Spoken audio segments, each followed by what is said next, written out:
time is love? What time is love? What time is love? What time is love?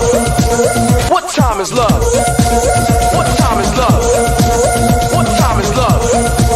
What time is love? What time is love? What time is love? What time is love? Welcome to Dumbbell Training at 60. My name's Nick, and today I'll be recording my back workout. I just do one exercise, which is a dumbbell row, and I'll be working up to 54 kilos, 118 pounds. My quest is to be able to row 10 reps at 136 pounds, so I'm still got some way to go. Please like and subscribe and come back soon and see how I'm getting on. I train each body part once a week, so I'll train my chest once a week, my back once a week, and my legs once a week.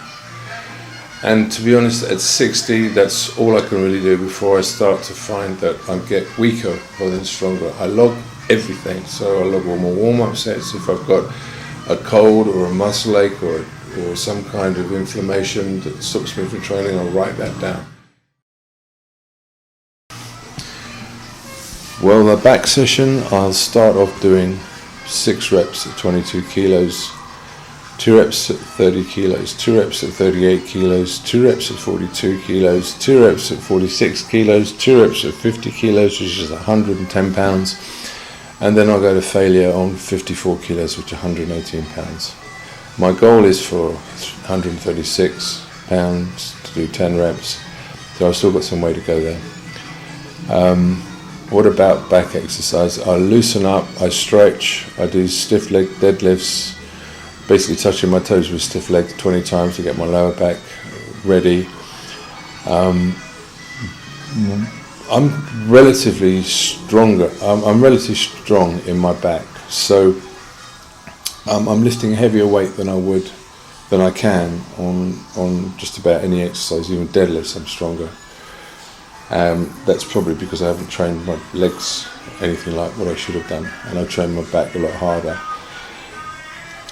The point really is that the more weight you're actually moving, the more impact it's going to have on your body as far as rest and recuperation. So after I've done a back day, I'm pretty shattered, to be honest.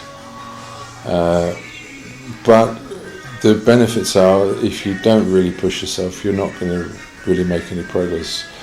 So I look at it like a competition. I'm competing with myself. I keep a log of everything that I do. I find them really useful. If I want to look back maybe 6 months or so and say, well, how was I getting on then? You've got a direct comparison.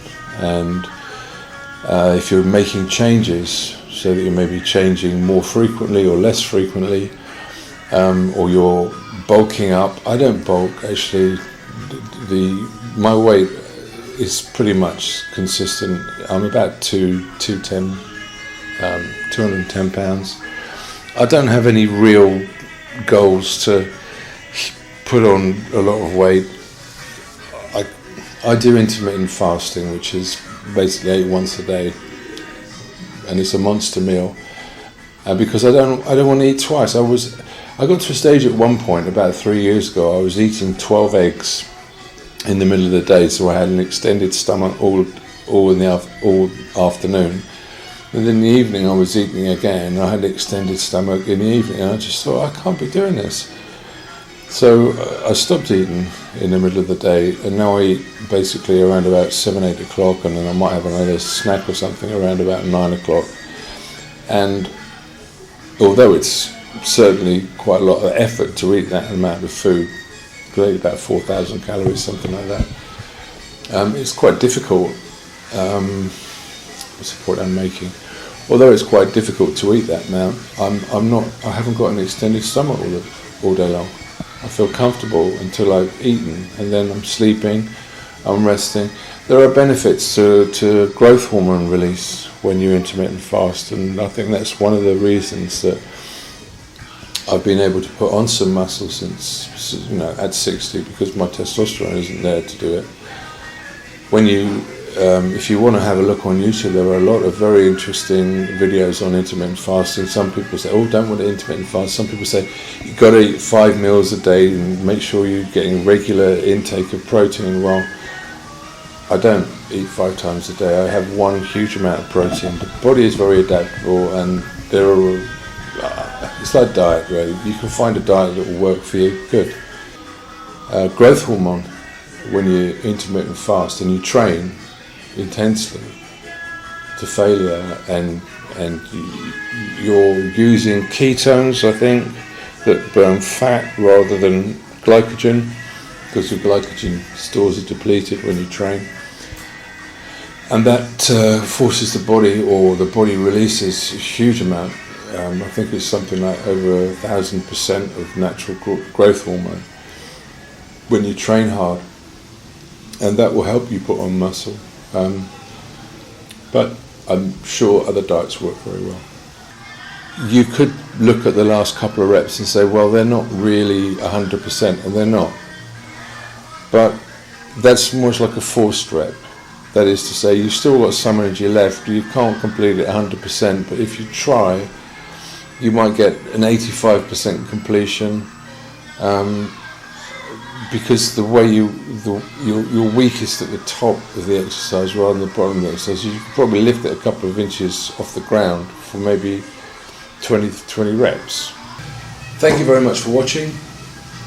Please come back and see how I'm getting on. What time is love? What time is love? What time is love? What time is love? What time is love? What time is love? What time is love? What time is love? What time is love? What time is love? What time is love? What time is love? What time is love?